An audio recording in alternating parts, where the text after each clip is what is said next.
échecs dans le foyer.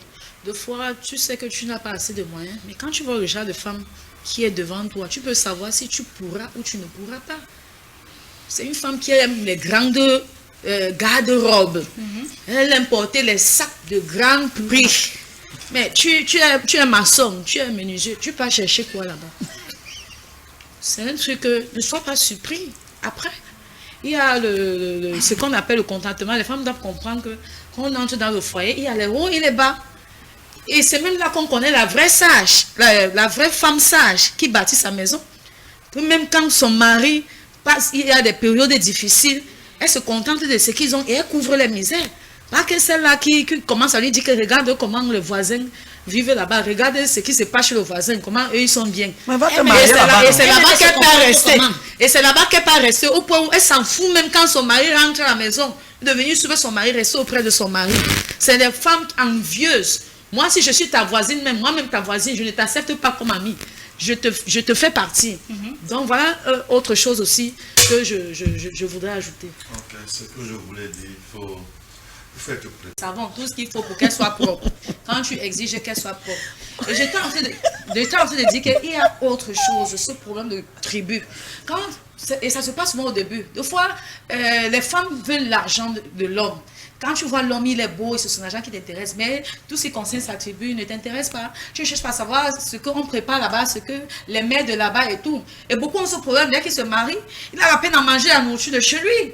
Il est obligé d'aller au restaurant, par exemple, pour manger la sauce jaune et le taro. Mais le mariage peut finir comme ça, parce qu'au restaurant. Au début, tu faisais d'abord ça pour dire que c'est à l'instant là que tu faisais non, je suis en train de dire que c'est pour ça que je suis en train de conscientiser que c'est au départ. Voilà, c'est au départ que tout ça doit se passer. Mais on se dit que la personne va changer avec le temps. On peut épouser une femme, on se dit qu'il y a des mecs qu'elle ne sait pas faire, mais après le temps, elle va apprendre. Non seulement ça, si tu aimes toi les mères de ton village, épouse une fille de ton village, je suis désolé. Parce que dans les normes, les hommes font souvent ces erreurs-là. Il a t'aider à l'ouvrage. Quand l'homme même n'a pas de vision, même si la femme apporte un apport, il ne va pas voir. Il va voir qu'elle ne fait rien. Selon lui, laver les habits, elle ne fait rien. Selon lui, s'occuper du ménage, ça ne représente pas grand-chose pour lui. Mais pendant que tu faisais le plan de ta maison, tu avais besoin, tu as tenu compte que tu aurais besoin d'une ménagère, tu as tenu compte que tu aurais besoin de ci et de ça et de ça.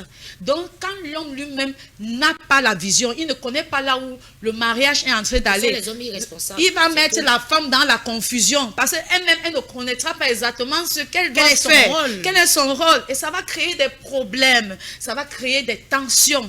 À côté de ça, comme tu disais tout à l'heure, on sait qu'il y a des cas d'infidélité que beaucoup ne digèrent pas. Malheureusement, il y a ceux qui ne digèrent pas les cas d'infidélité. Hein. Okay. Dès que c'est même une fois, quelqu'un peut faire les divorcer. Moi, je voulais dire... Alors, quand vous dites qu'il y en a qui ne digèrent pas les cas d'infidélité, vous estimez quoi? C'est une façon de dire négligeable? Non, c'est pas négligeable. Je veux dire qu'il y a ceux qui savent pardonner. Qui peuvent dire que bon, ça a été une faiblesse, que ce soit de mon époux ou de mon épouse, je pardonne et on passe à autre chose. Mais il y en a ceux qui ne digèrent pas, ils ne supportent pas. Les hommes surtout ne digèrent pas. C'est que moi je voulais dire, le mariage reste quelque chose de symbolique. Pourquoi?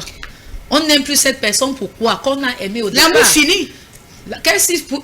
L'amour fini. En d'autres termes, cet amour était basé sur quoi? C'est pour ça que je dis que ça veut dire que ce mariage était mort-né avant même qu'il ne commence. En d'autres termes, c'est ce que ça veut dire, que les bases étaient faussées au départ. Parce que si c'était... L'amour ne suffit même pas pour un mariage. Il faut se dire la vérité.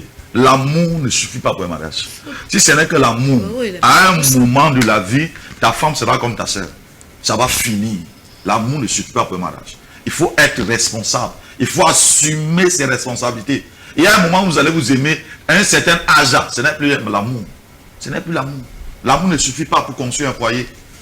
Il y a des mamans que tu as bien dit, qu'on les prenait comme ça, on les rappelle dans nos villages, on rappelle seulement, on te donne comme ça. Est-ce que ces femmes aimaient le papa? Mais c'est avec le temps que l'amour est arrivé. Mais au fur et à mesure qu'on est déjà 50 ans, 60 ans, ce n'est plus une histoire d'amour, madame. L'amour s'arrête, l'amour ne suffit pas pour bâtir un mariage. Moi, je vais dire que ce qui détruit beaucoup plus les couples maintenant, qui... Dans chaque chose, là, dans les histoires de mariage, il faut mettre les genoux au sol. Parce qu'elle vient de dire quelque chose. Des fois, même le parent ne connaît pas qui est l'enfant. Même le parent ne connaît pas qui est l'enfant. Ne connaît même pas l'identité spirituelle de l'enfant. C'est pour ça que la prière, le mariage est premièrement spirituel avant d'être physique. Il y a des choses que quand tu pries, d'autres, Dieu commence même à te montrer, tu vois.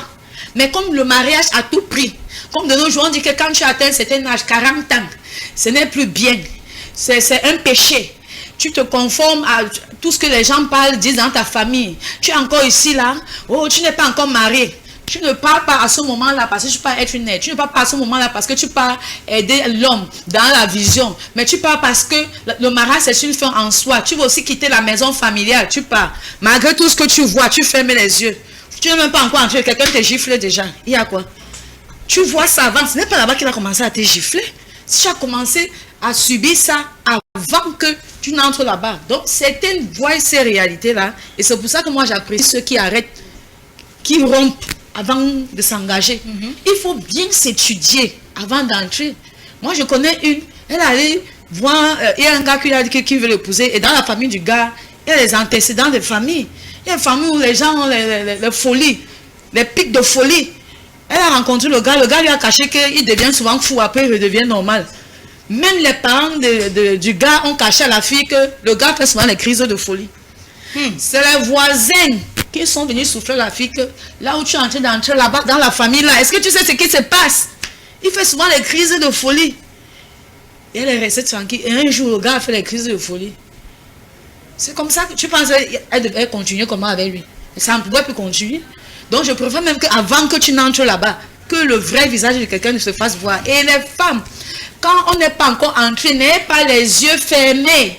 C'est le moment où il faut avoir les yeux grands ouverts. Mais quand tu es déjà entré, assume. À ce moment, il faut avoir les yeux ouverts. Donc, je suis en train d'insister qu'il faut bien s'étudier avant d'entrer. Il faut bien s'étudier.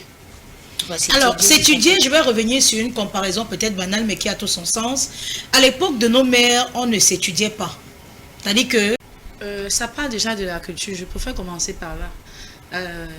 Quand je parle de la culture, je pense que la culture africaine était, ou bien est celle qui était dans la volonté de Dieu. Parce qu'elle est déjà en train de s'éloigner de la volonté de Dieu. Maintenant, les Africains copient le modèle occidental. C'est pour ça que, par exemple, tout à l'heure, il a parlé de l'émancipation de la femme. Là-bas, en Europe, je prends un exemple. Au Canada, aujourd'hui, sur deux couples, un sur deux couples divorcent. En Europe, le nombre de mariages a considérablement diminué. En France, par exemple, a considérablement diminué. Et là-bas, ça se passe comment? Donc là-bas, vous pouvez être vous deux, vous allez vous marier et vous décidez après vous deux que vous divorcez. Là-bas, les mariages par contrat. Là-bas, il n'y a rien qui vous... Donc là-bas, je ne sais pas comment je peux dire. Et nous, les Africains, ce n'était pas comme ça. Nous, on sait, comme elle disait tout à l'heure que les mariages mettaient long avant. Les mariages mettaient long avant parce que les parents prenaient le temps de faire des investigations. Que ce soit pour le jeune homme ou la jeune fille. Avant que tu n'ailles épouser une personne, on cherche à savoir est-ce que cette fille a de bonne moralité, est-ce qu'elle a de bons comportements, le garçon, où est-ce qu'il sort. C'est ça. Le niveau de vie n'était pas élevé financièrement comme de nos jours. On avait les petits moyens. Vous voyez, les mariages, les parents mettaient long. Ça mettait long. Donc, on peut dire que ce n'est pas forcément une histoire d'argent, bien qu'à côté, c'est aussi... Voilà. Donc, vous voyez un peu. Et c'est ce que les gens copient de nos jours. On ne veut plus que la famille dise quelque chose. Hein? De nos jours, et les mariés ne fait pas au tribunal. Je dis que la plus grande partie de ceux qui sont allés marier à deux. Vous voyez que même au niveau de la famille, on n'a pas eu le temps de donner l'occasion à la famille de faire les assises pour arranger. Parce que avant, on vous dit que tous les foyers ont les problèmes. Chaque foyer peut connaître des difficultés, des tensions et tout. Et les familles s'arrangeaient. Sachant qu'ils ont participé à ce mariage. Ils ont été témoins de ce mariage. Ils vous font asseoir. Et beaucoup de familles ont gagné les couples comme ça. Et puis, ce n'est pas allé au divorce. Mais de nos jours, ta famille n'est pas au courant. Ton père, ta mère, personne n'est au courant. Quand ça va de chambre là-bas, ça reste entre vous deux. Les familles ne pourront rien faire. Et on estime qu'on n'a pas besoin d'approbation familiale pour se marier. On n'a même plus besoin d'écouter Dieu. On ne demande même plus le conseil de Dieu. Celui qui est l'instituteur du mariage et celui qui a la notice du mariage. Qui dit comment est-ce que le mariage doit se passer. Parce que quand tu écoutes au moins Dieu, quand tu demandes le conseil de Dieu, il y a la crainte de Dieu au moins en toi. La Bible dit que la crainte de Dieu, c'est le commencement de la sagesse, qui te dit que toi, l'homme, voilà ce que Dieu demande de toi. Toi, la femme, voilà ce que Dieu demande de toi. Il y a un juge là-haut qui va vous juger, que ce soit toi l'homme, que ce soit la femme. Toi, la femme. Donc, tu sais que tu ne devras pas prendre la femme là ou l'homme là n'importe comment. Même Dieu de nos jours, on n'écoute plus. Les familles, on a mis à côté. Dieu, on a mis de côté. Et on s'attend à quoi? À quel miracle? On s'attend à quel miracle? Coach. C'est délicat. En réalité, je voulais commencer à dire c'est l'égoïsme des hommes et des femmes.